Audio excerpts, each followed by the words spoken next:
telah melihat bagaimana wujud dari wujud tersebut bertingkah kepada sebuah maujud sehingga tercapailah keinginan kodrat aku pada Tuhan yang ingin menjadi Tuhan dan berasma Allah serta berwujud Rasulullah sallallahu alaihi wasallam pada hakikat kodrat wujud tersebut.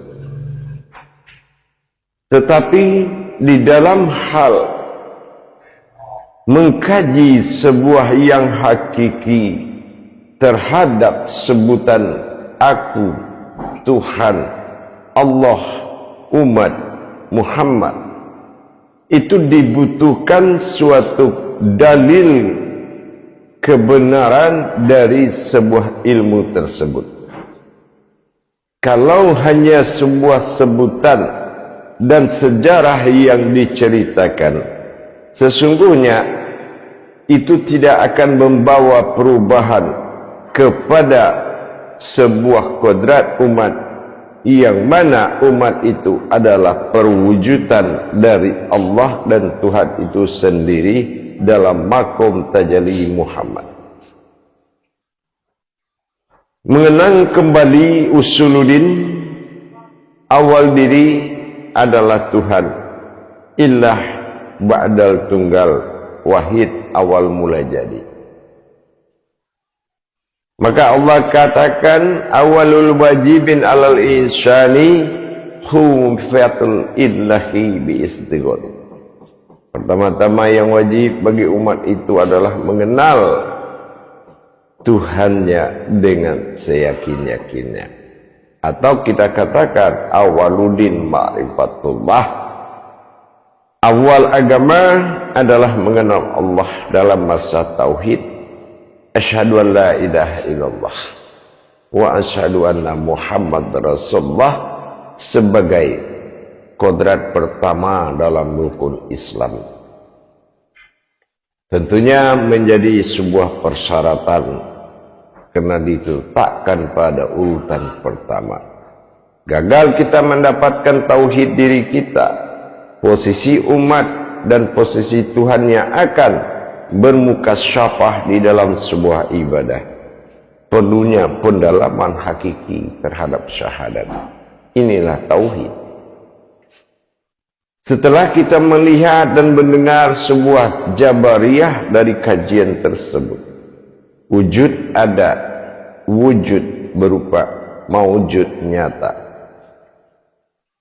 Ini kita akan wajib mencari pedoman terhadap kebenaran tersebut, yaitu suatu kodrat yang menyatakan yang tidak nyata sebagai pertanda bahwasannya yang nyata itu berawal dari kisah yang tidak nyata.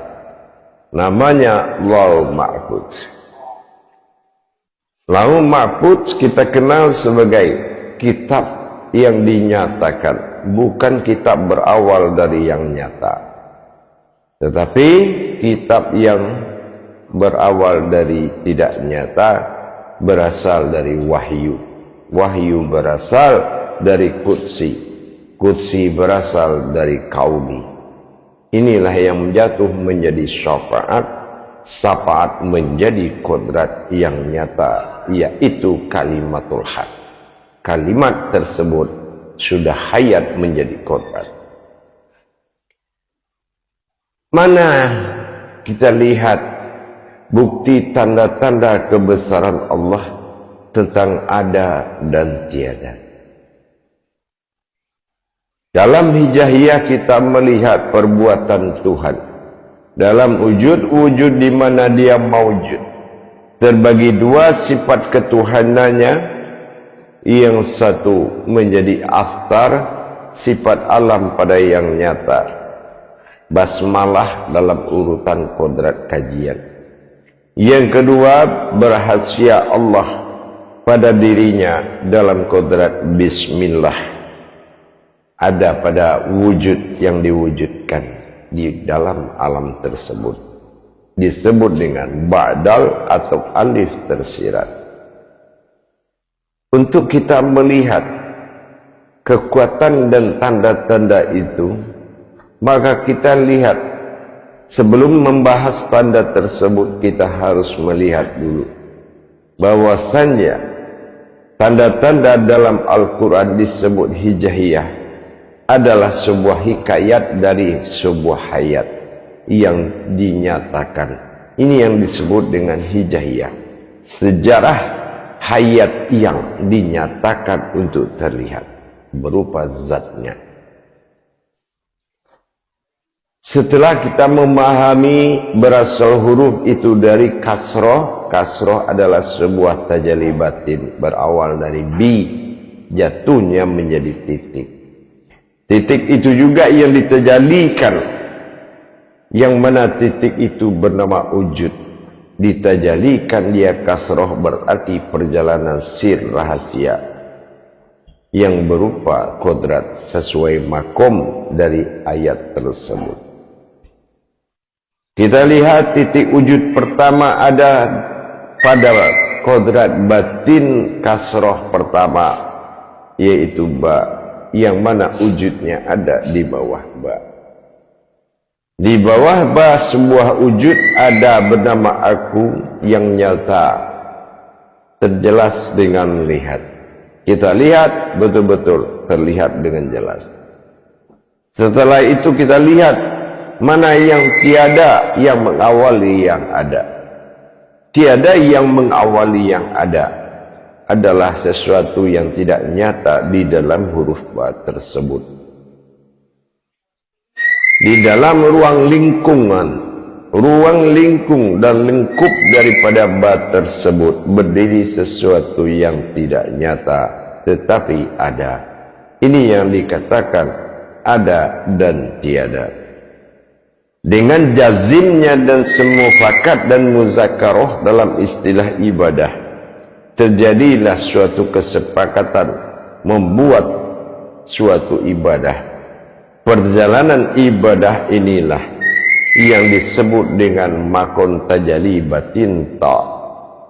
Dilihat di huruf ta berdampingan dua wujud tersebut menandakan ada dan tiada itu sudah menyatu atau berdampingan di dalam makom ibadah.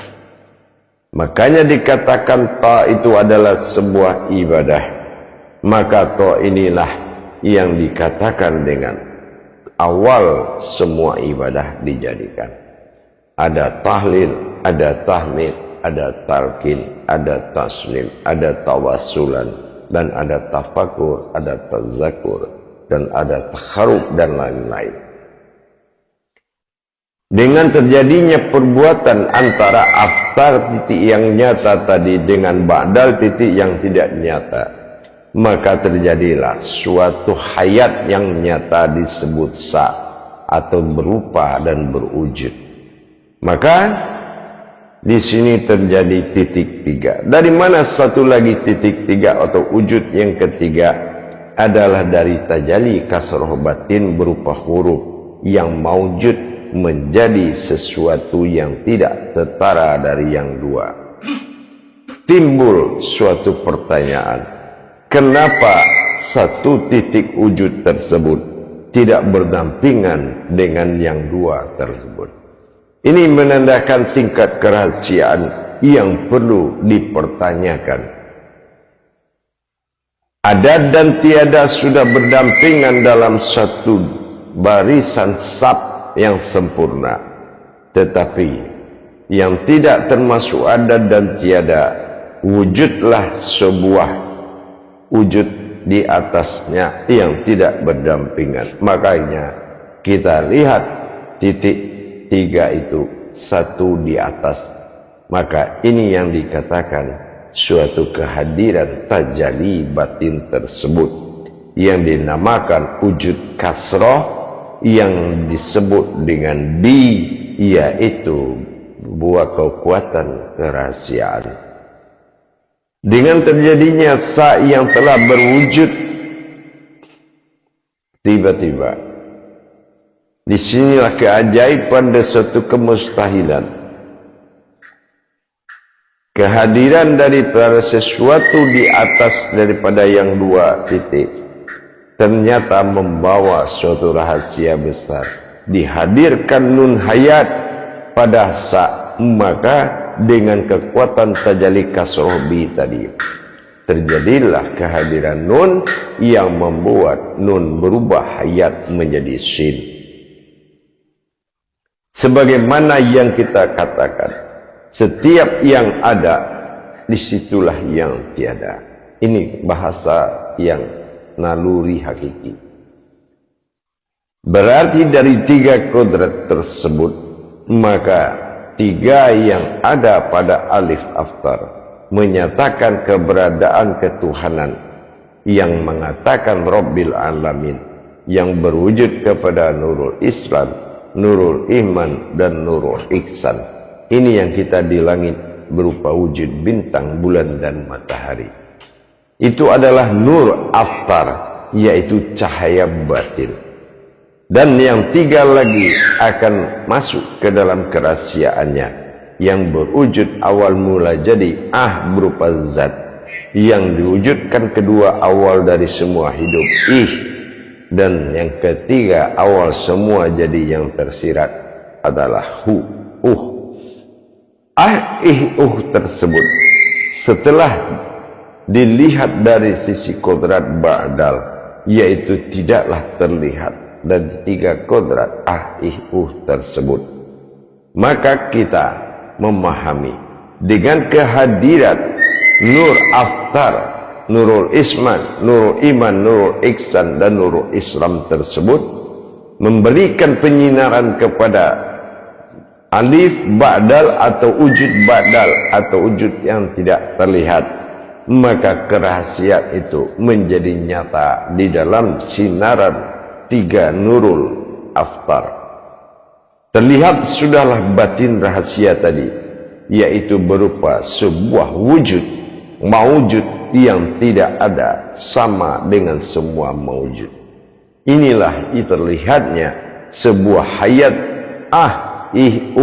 berupa ruhul azoma atau askornya daripada seluruh alam. Penampakan zohirku oleh tiga nurul sifatku, maka nyatalah aku dalam perjalanan diriku. Itu yang disebut dengan dunia. Dal adalah perjalanan, alif tumah'u adalah istirahatku, rahasiaku, sementara na adalah keakuanku, dan a adalah nyata alif atau asroh a. Maka dalam perjalanan kerahasianku yang nyata inilah aku menyatakan zohiru Rabbi, zohirku adalah wujud dari ketuhanan, dan batinul abdi, setiap yang tidak terlihat, adalah kodrat dari keumatanku terhadap zohirku. Inilah terjadinya Rabbil Alamin. Maka dalam wujud tiga yang terlihat, itulah awal terjadinya ilahinas, yaitu wujud Tuhan bermawujud manusia. Dasar daripada penampakan tiga nur aftar menyinari kepada sir dari ba'dal, yaitu zat, batin, dan hayat, atau dikatakan Allah dan Allahu. Inilah yang menyebutkan terjadinya zohiru. Inilah Allahu fil zohiru, terjadi Allah bersifat zohir. Dengan demikian nyata sudahlah, tetapi timbul suatu pertanyaan dengan tanda-tanda yang kita lihat di aftar. Dari tiga sifat nurul tadi, ada nurul iman, ada nurul ihsan, ada nurul ihsan. Ini kita lihat salah satu dari tiga berwujud bintang, bulan, dan matahari. Ada satu yang tidak bisa didekati dan dipandang, yaitu nurul ihsan. Nurul ihsan membuatkan kita bertanya kepada titik yang tiga. Ada apa dan siapa yang ada di atas titik dua? Kalau titik dua itu sudah jelas bersifat Muhammad pada alam sir sebagai umat batinul abdi, yang kedua bersifat zahir Allah pada zat, maka berkodratlah Allah disinilah nyata dalam bentuk suatu perbuatan tajalli ketuhanan. Wujud nyata disebut dengan sifat Tuhan, dan wujud umat disebut dengan hayat. Maka nyatalah aku Allah hayat dari sekalian alam.